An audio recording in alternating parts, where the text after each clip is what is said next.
우리 교회는 말씀 묵상 운동을 열심히 하는 교회입니다. 모든 성도가 시냇가에 심은 나무처럼 되어서 스스로 매일 하나님의 말씀을 공급받을 수 있도록 애쓰고 있지요. 이 운동의 핵심 목표는 영적 성장과 자립에 있습니다. 여러분, 어린아이와 어른은 어떤 차이가 있지요? 가장 대표적인 차이가 자립의 여부예요. 어린아이는 자립하지 못합니다. 부모나 어른이 양식을 공급해 주어야 살아갈 수가 있습니다. 반면 어른은 자기 밥벌이를 할 줄 아는 사람이 어른입니다. 내가 먹을 양식을 스스로 책임질 줄 알 때 어른스럽다, 어른이다 라고 하죠. 그리고 더 나아가 타인의 양식도 책임질 수 있으면 비로소 가정도 꾸릴 수 있게 되는 것입니다. 영적으로도 비슷해요.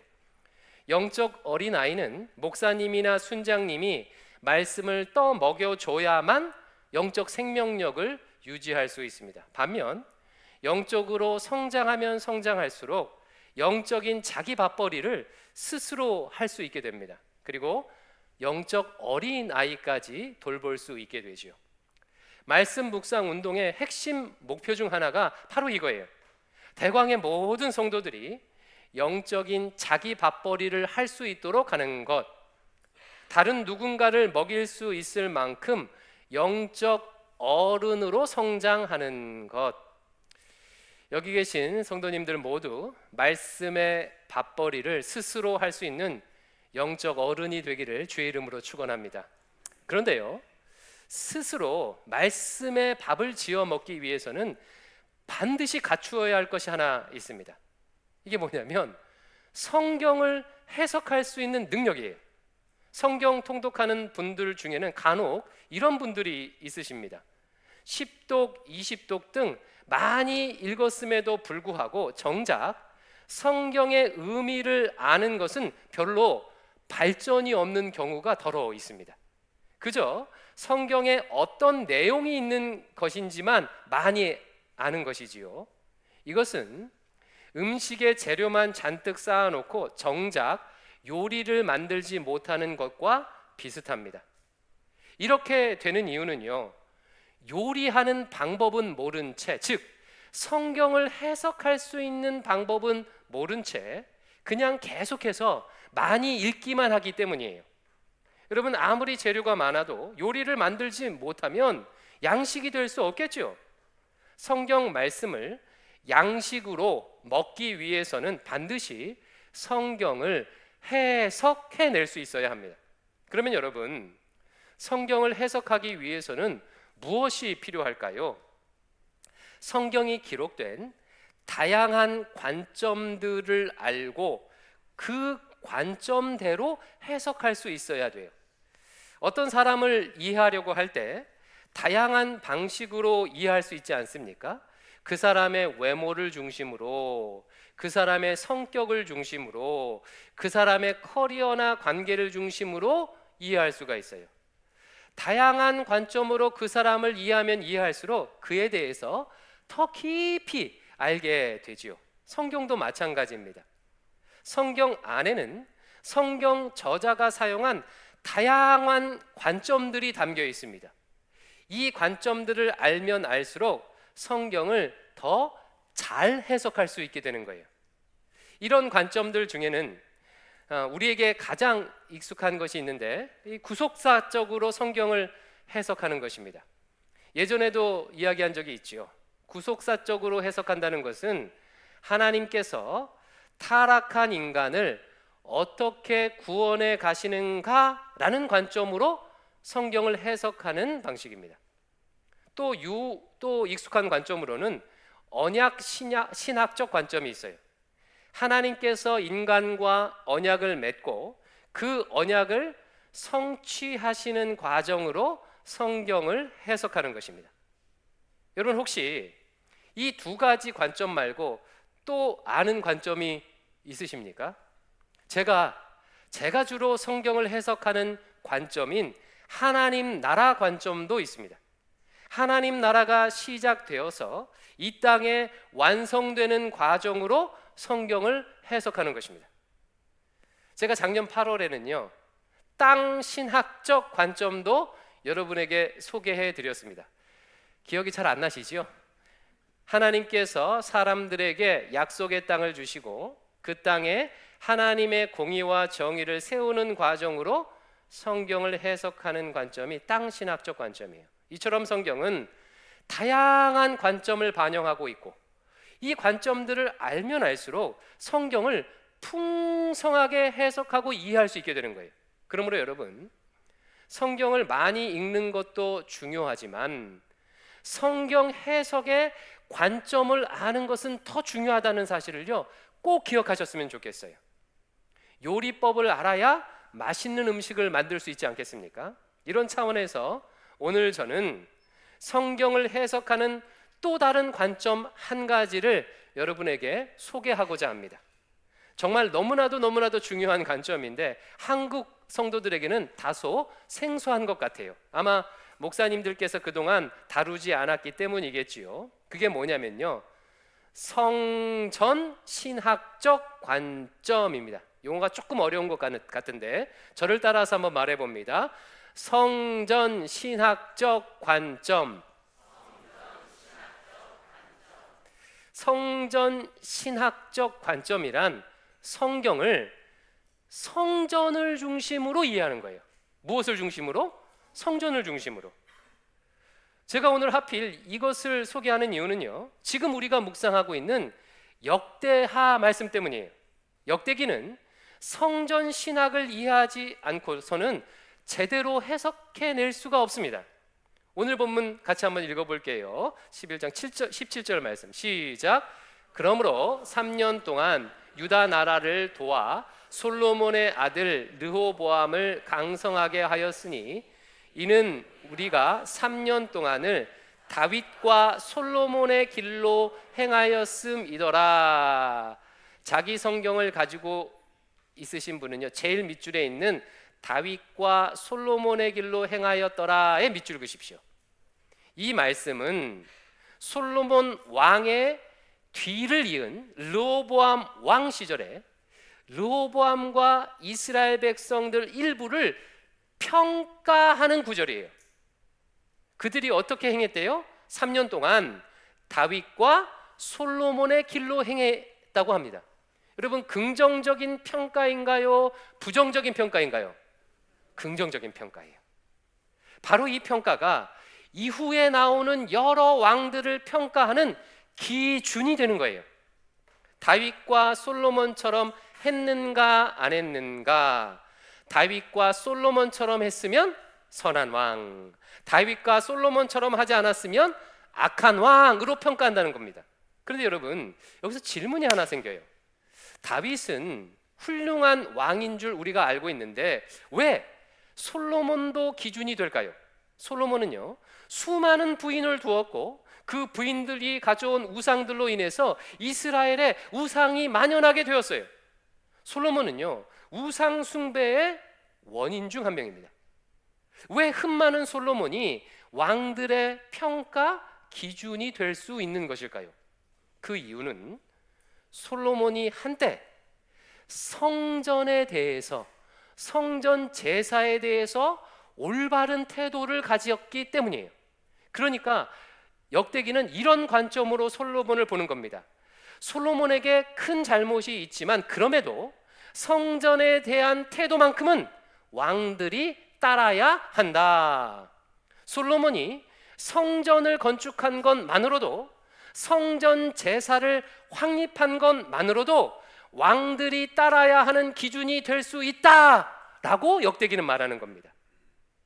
그러면 여러분, 도대체 성전이 무엇이길래 성경은 이렇게 성전을 중요하게 여기는 것일까요? 오늘 설교의 핵심이 바로 이 질문에 대한 대답이에요.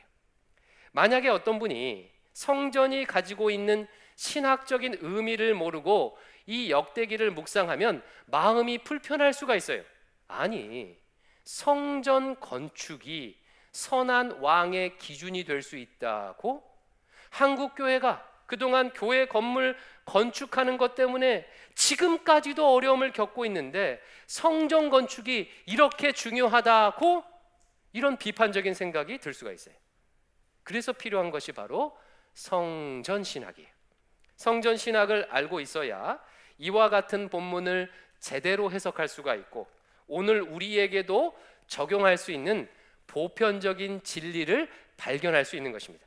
남은 시간은 이 성전 신학을 핵심만 간단하게 소개하도록 하겠습니다. 분량이 방대한데 간단히 소개할게요. 대신 공부를 하셔야 합니다. 오늘은 가슴이 아니라 냉철한 머리를 가지고 끝까지 집중해서 들으시기 바랍니다. 성전 신학은요, 신구약 성경을 성전을 중심으로 해석하는 것을 말합니다. 그렇게 해석하는 이유는요, 신구약 성경이 성전을 중심으로 기록되어 있기 때문이에요. 하나님께서 이스라엘 백성을 애굽에서 구원해 내시고 제일 처음 만들도록 한 것이 무엇이었죠? 성막이었어요. 하나님은 이스라엘 백성을 그 성막 중심으로 살게 하셨고 성막을 중심으로 행군하게 하셨어요. 이스라엘이 가나안 땅에 들어간 이후에도 마찬가지입니다. 하나님은 이스라엘이 언약궤가 있는 성소를 중심으로 살도록 하셨습니다. 이후에는 다윗과 솔로몬을 통해서 이동식 성막이 아닌 고정식 성전을 세우고 그 성전을 중심으로 살게 하셨어요. 예언자들이, 선지자들이 나와서 이스라엘의 멸망을 예고할 때도 마찬가지입니다. 보통 고대 시대에는요, 나라의 멸망은 왕권이 무너지는 것을 기준으로 해요. 왜냐하면 주권이 왕에게 있기 때문에. 그러나 예언자들은 왕권이 아닌 성전이 무너진 것을 이스라엘의 멸망 기준으로 삼으며 예언을 했어요. 이스라엘의 회복을 예언할 때도 마찬가지입니다. 예언자들은 왕이 다시 세워지고 영토가 회복된 것을 기준으로 하지 아니하고 무엇을 기준으로 했겠습니까? 성전의 회복을 기준으로 이스라엘의 회복을 예언했어요. 예를 들어 예레미야서에 보면 예레미야가 이렇게 예언을 합니다. 포로된 지 70년 만에 다시 돌아올 것이다 라고 예언해요. 여러분, 그 70년의 기준이 무엇일까요? 바로 성전이라는 거예요. 예루살렘 성전이 무너진 후 다시 제2성전이 완공된 기간이 70년인 것입니다. 성전 중심의 기록은 비단 구약 성경만이 아닙니다. 신약도 마찬가지예요. 예수님께서는 자신을 성전이라고 하셨고 자신을 통해서 새로운 성전이 세워질 것이라고 말씀하셨어요. 사도 바울은 예수님을 통해 새롭게 세워질 성전이 예수님을 믿는 성도 한 사람 한 사람이라고 증거했습니다. 너희가 하나님의 성전인 것과 하나님의 성령이 너희 안에 거하시는 것을 알지 못하느냐? 신약 시대에는 바로 우리 각자가 성전이며 함께 모인 우리 교회 공동체가 성전인 것입니다. 이처럼 신구약 성경은 성막과 성전을 중심으로 기록되어 있습니다. 그러면 여러분, 왜 하나님께서는 이처럼 성전을 중요하게 여기시는 것일까요? 왜 성경은 성막과 성전을 강조하는 것일까요? 히브리서 8장 5절 상반절을 같이 읽어볼게요. 시작. 그러나 그들은 제사장들은 하늘에 있는 것들의 모형과 그림자에 지나지 않는 땅에 있는 성전에서 섬깁니다. 이 말씀 잘 보세요. 성전을 어떻게 수식하고 있습니까? 하늘에 있는 것들의 모형과 그림자라고 수식하고 있어요. 그러니까 성전은요, 그 자체로 목적이 아니라 하늘에 있는 것, 즉 하나님께서 원하시는 어떤 것의 모형이라는 거예요. 성전은 그 자체가 목적지가 아니라 무엇인가를 가리키는 표지판과 같다는 것입니다. 그러면 성전은 무엇을 가리키는 표지판, 무엇을 가리키는 모형일까요? 성경에 나온 성막과 성전의 모습을 나타내는 구절들을 유심히 살펴보면 몇 가지 공통적인 특징을 발견할 수 있는데요. 이 공통적인 특징을 보면 성막과 성전이 무엇을 가리키는지 알 수가 있습니다. 6가지를 제가 말씀드릴 텐데 이 6가지를 통해서 무엇을 가리키는지 여러분 한번 생각해 보시기 바랍니다. 첫 번째 공통적인 특징, 성막과 성전에는요 7이라는 숫자가 반복이 돼요. 7. 출애굽기에 보면 모세가 성막을 지을 때 하나님의 명령이 7번 반복이 됩니다.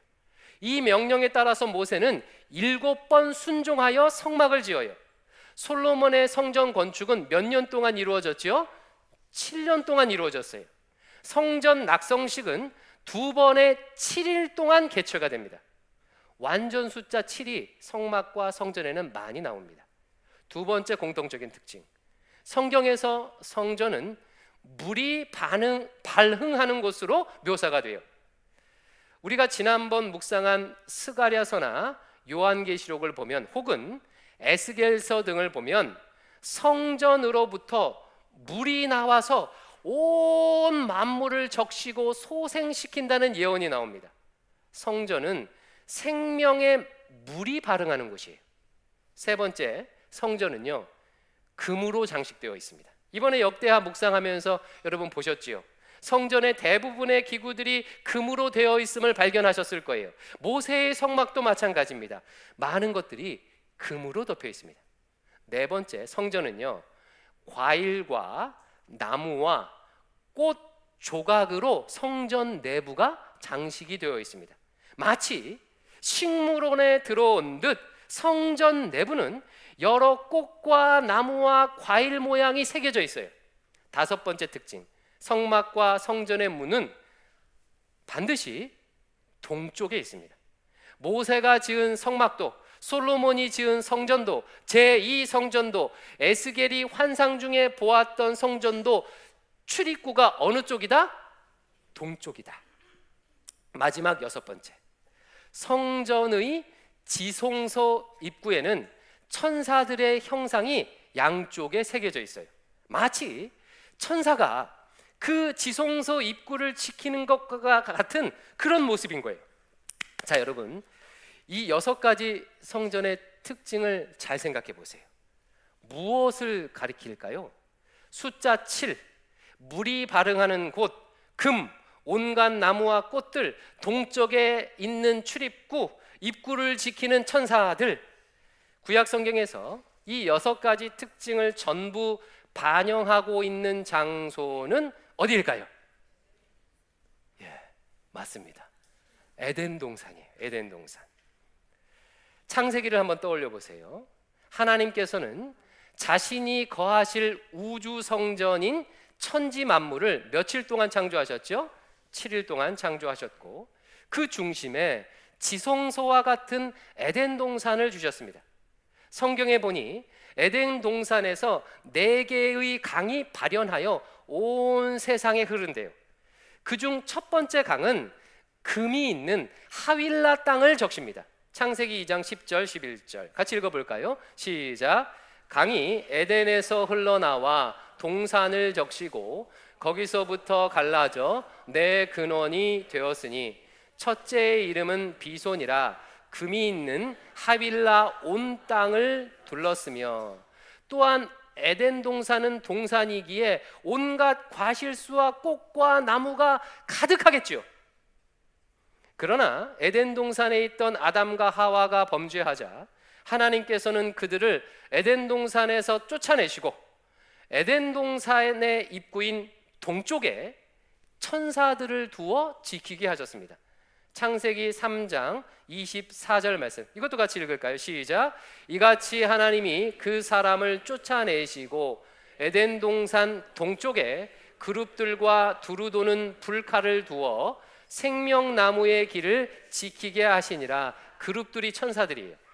여러분, 성막과 성전은 무엇의 모형입니까? 에덴 동산의 모형인 거예요. 이제 왜 하나님께서 성전을 중심으로 이스라엘을 세우시고 성전을 중심으로 이스라엘을 회복시키려 하셨는지 짐작이 조금 되실 것입니다. 하나님께서는 성전이라는 모형을 통해서 에덴 동산의 회복을 추구하셨던 거예요. 인간의 타락으로 말미암아 무너진 첫 창조의 질서를 회복시키시려는 하나님의 비전이 무엇을 통해서 나타났던 것입니까? 성막과 성전을 통해서. 그러면 에덴의 회복이라는 것은 무엇을 회복하는 것일까요? 하나님께서는 에덴 동산을 에덴에 계실 때 에덴 동산을 거니시며 아담과 하와와 교제하셨습니다. 창세기 3장 8절 말씀. 그들이 그날 바람이 불 때 동산에 거니시는 여호와 하나님의 소리를 듣고 에덴에서는 하나님과 인간 사이에 어떤 장벽도 없이 온전히 사귈 수 있었어요.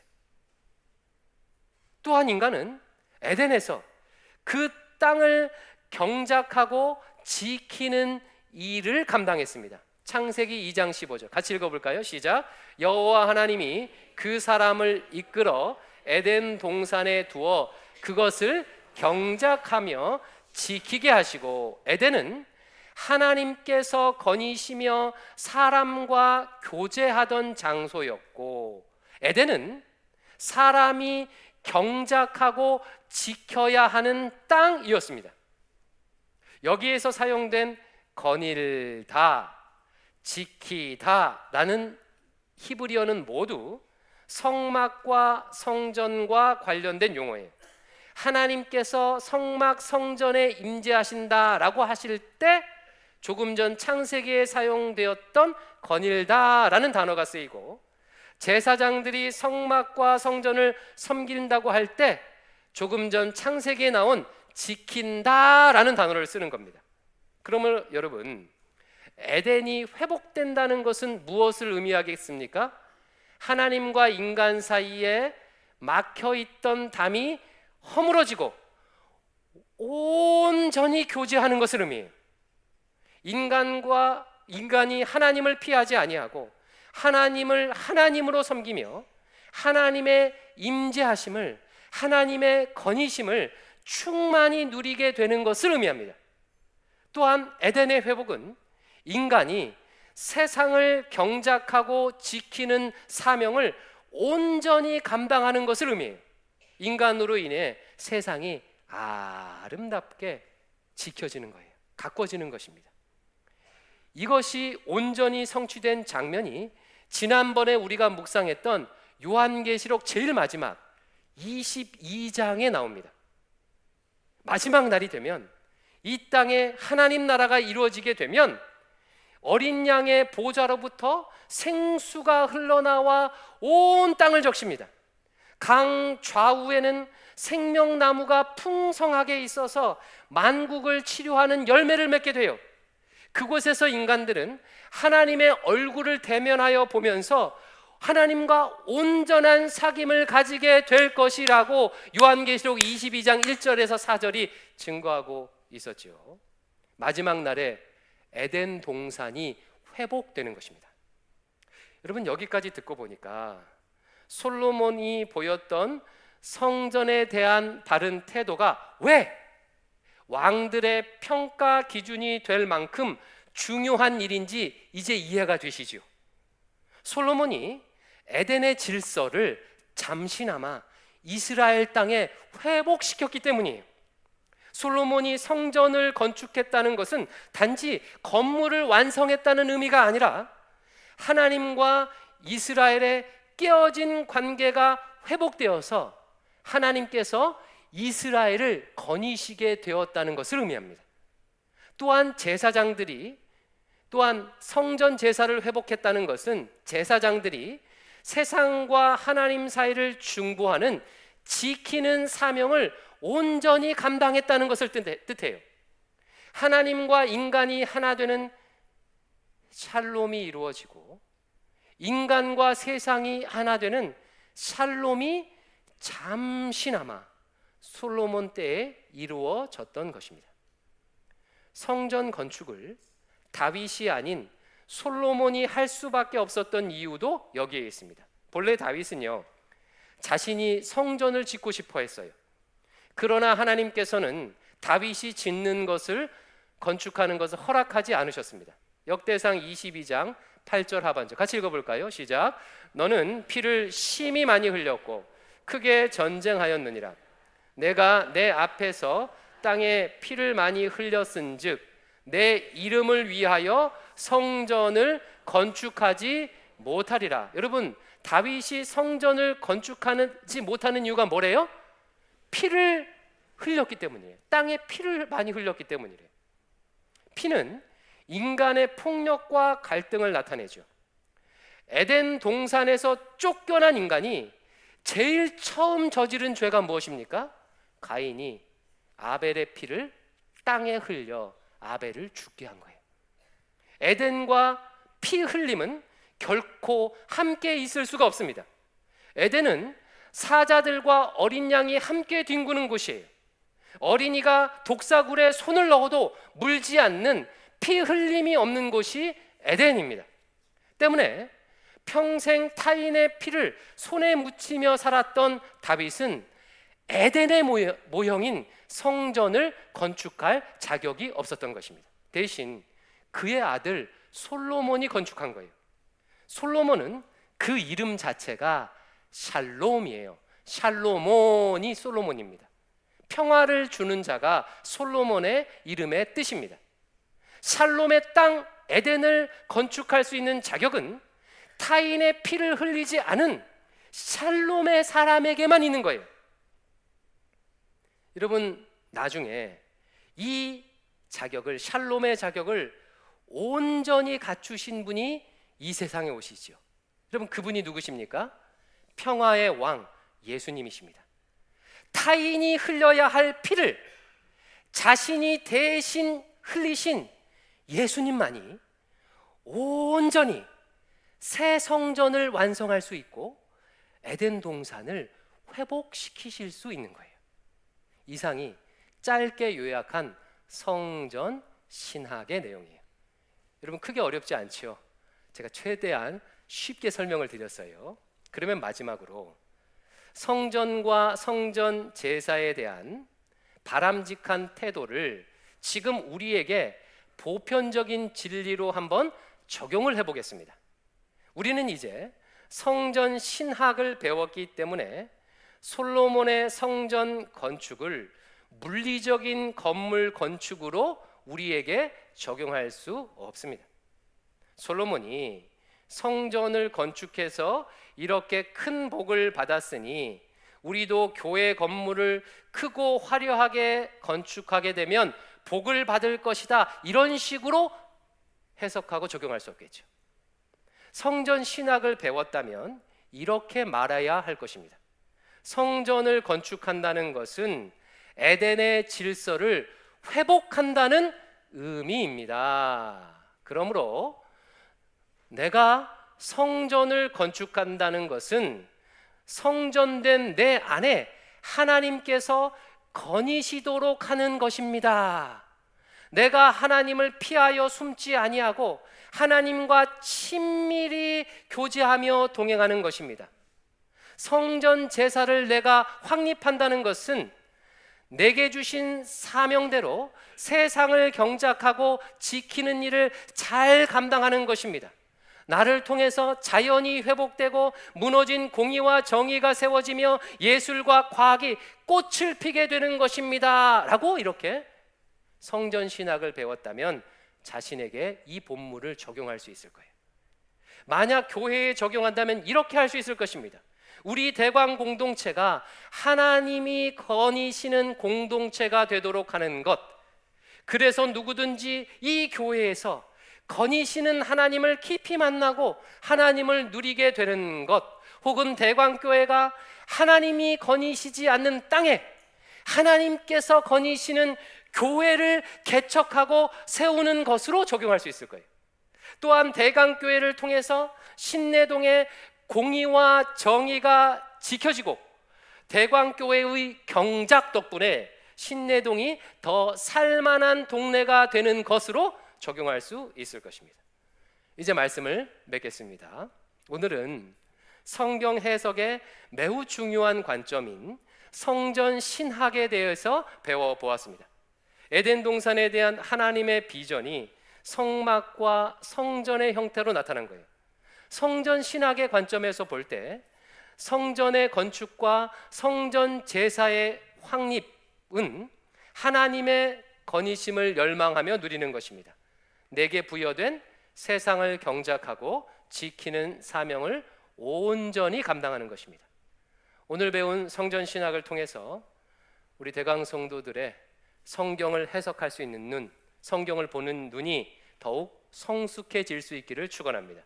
또한 삶의 현장에서 에덴의 질서를 회복하는 삶을 살 수 있기를 주의 이름으로 축원합니다. 우리 이 마음을 담아서 함께 우리가 잘 아는 찬양이에요. 꽃들도 찬양하겠습니다. 에덴의 회복, 에덴 동산의 회복을 꿈꾸면서 우리 꽃들도 함께 찬양하겠습니다.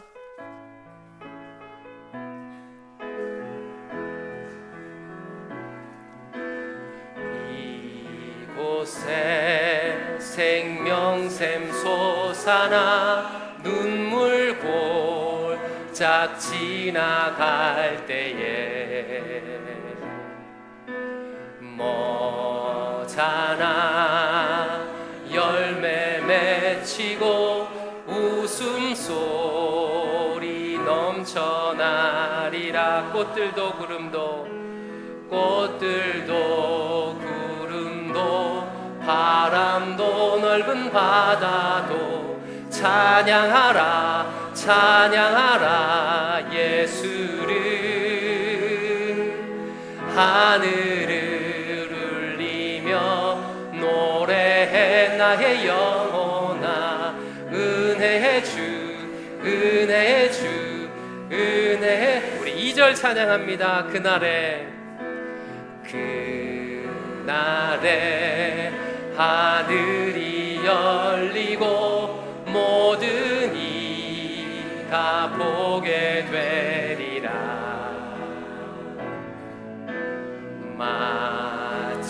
마침내 꽃들이 피고 영광의 주가 오시리. 꽃들도 구름도 바람도 넓은 바다도 찬양하라 찬양하라 예수를. 하늘을 울리며 노래해 나의 영혼아. 은혜의 주 은혜의 주. 우리 마지막으로 꽃들도 구름도 바람도 넓은 바다도 찬양하라 찬양하라 예수를.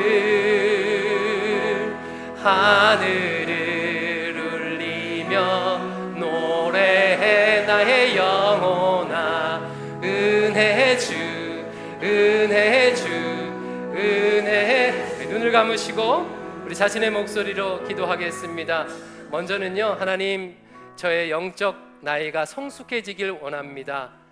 말씀의 밥을 스스로 지어 먹을 수 있는 영적 어른으로 성장할 수 있도록 인도해 주시고, 성경을 해석할 수 있도록 성령의 지혜와 능력을 내게 허락하여 주시옵소서. 믿은 지 수십 년이 됐어도 그 자리에 머물러 있지 아니하고 때에 맞게 성장할 수 있도록 인도해 달라고 기도하시고, 또 오늘 배운 성전 신학의 관점대로 내가 가는 곳곳마다 에덴의 회복이, 내 가정에, 직장에, 나를 통해 에덴의 회복이 일어날 수 있도록 나를 사용하여 주시옵소서. 우리 두 가지 기도 제목을 가지고 기도하겠습니다.